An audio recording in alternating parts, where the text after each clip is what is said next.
Raising your score. There we go. You ready? Get errors corrected.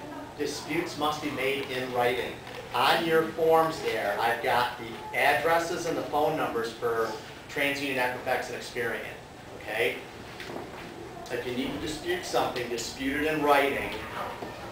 And I would keep track of your disputes by photocopies, writing down dates and timelines in which you mailed stuff. Certified mail is even better, making sure that they got it and they opened it.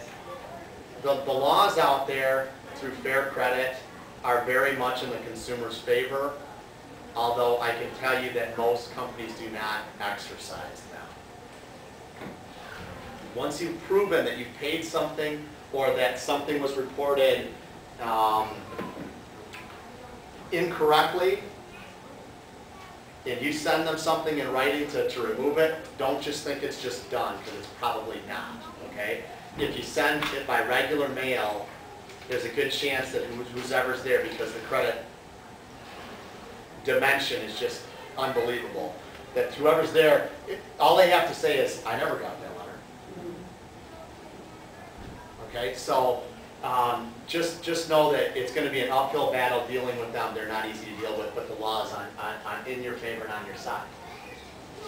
Pay balance is down to less than 50% of available credit, which was already talked about. Less than 30% possible, paid off, best case scenario. After 7 years, negative items should be deleted 10 years after bankruptcy if you filed for bankruptcy. Bankruptcy takes tax another 3 years on everything. Ask creditors to erase a late payment as a goodwill adjustment. You can ask them to do that. You're not going to ask the reporting agency to do that. You're going to ask the creditor. You're going to ask J.C. Penney or whoever it is, Wells Fargo. If you explain your situation over the phone, they may be willing to go as far as to report that as being paid as agreed as opposed to being late. I have seen that happen, by the way. Beware. Each of these that's going to follow here has pros and cons and should be evaluated carefully before utilizing any one of them. Bankruptcy has its pros and cons. Okay? Consumer credit counseling, again, pros and cons. Debt negotiations, pros and cons. Okay? Strong ones in either direction on each one of these. And debt consolidation. Get sound biblical advice from people who know the difference between these four items. Okay? Kevin, I wanted to ask you a question about this.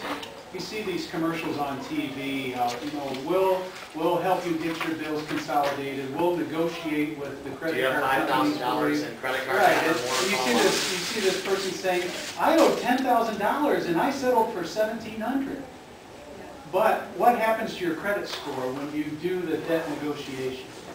I can tell you from experience, whether it's somebody that's online or somebody that's locally, they're going to tell you this.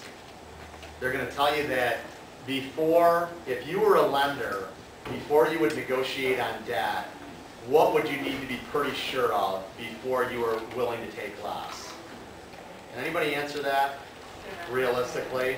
What's that? Exactly, that they're not collectible. Okay? I can't sit here and go, okay, don't pay your bill, because as long as you don't pay your bill for 90 days, then I'm in a position to negotiate your debt for you. I can't tell you that because that's legal advice. Okay? So what they're going to tell you is, before you would do this, if you were a creditor, what would you do? You'd have to be pretty sure, wouldn't you? And what you're saying between the lines in so many words is, don't pay your bills. Okay? But I don't know if they're telling these people or not. It's just like, where people a couple of years ago were calling into the banks and saying, I can't make my mortgage payment. What am I supposed to do? And what were the bank tellers telling everybody? Call us back in 90 days. We can't help you until you're 90 days behind in your mortgage. Okay? I cannot believe that they didn't get sued up one side and down the other for telling people to go ahead and wreck your credit history. Because how many other areas of your life is it going to affect right when you did that? And all the consumer heard, not that I blame them, is hey, you got to be 90 days behind and then we can help you. Well, you 90 days behind, nobody can help you. It doesn't matter. So please, before you go into any debt negotiations, consolidations, counseling, bankruptcy, whatever it is, talk to somebody who understands the differences and really evaluate that, because that is something on any level that is going to affect you for years and years to come. No way of getting out of it. So who is the best, I'm sorry, who would be the best person to talk to that would know what your best option is? Out of them. You need to talk to somebody, probably an attorney, I would think, if you know, about what your best option was. Because, you know, an attorney that specializes in bankruptcy is going to tell you, number one, which bankruptcy you qualify for, if you qualify for negotiations. If, you know, they may say, hey, listen, you know, your biggest problem is this particular debt right here. You know, for a certain fee, I can call them and arrange something with them, and you can pay that attorney directly or whatever. And all I'm saying is that your credit background is like your fingerprint. Nobody's got the same fingerprint. Nobody's got the same credit background. You need to talk to somebody that really understands the differences between these things and how they're going to affect your life in the immediate future as well as the long-term future.